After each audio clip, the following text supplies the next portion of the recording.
suis donc enseignant forestier au lycée forestier du Mail de Montagne. On se base sur la forêt qui est, pour 99% d'entre eux, leur intérêt primaire, pour essayer de leur faire comprendre pourquoi l'enseignement général est important, puisqu'ils ont à peu près un tiers d'enseignement général dans leur formation, et essayer de leur dire, voilà, le français est important parce qu'en forêt, on s'en sert pour ça.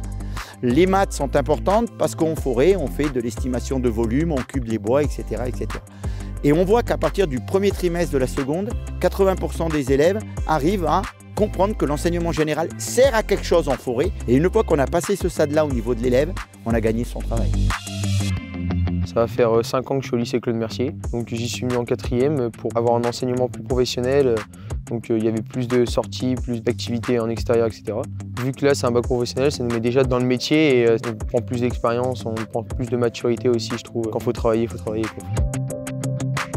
On travaille énormément en sous-traitance. Ça veut dire que souvent on a des donneurs d'ordre qui font appel à nous et donc nous réalisons nos chantiers en réel avec des donneurs d'ordre, des consignes particulières. Le lycée m'aide dans les chantiers. Il y a des chantiers un petit peu particuliers, assez intéressants où il y a beaucoup de choses à faire et donc je trouve intéressant de proposer ça aux élèves pour qu'ils puissent faire plusieurs choses sur le même chantier.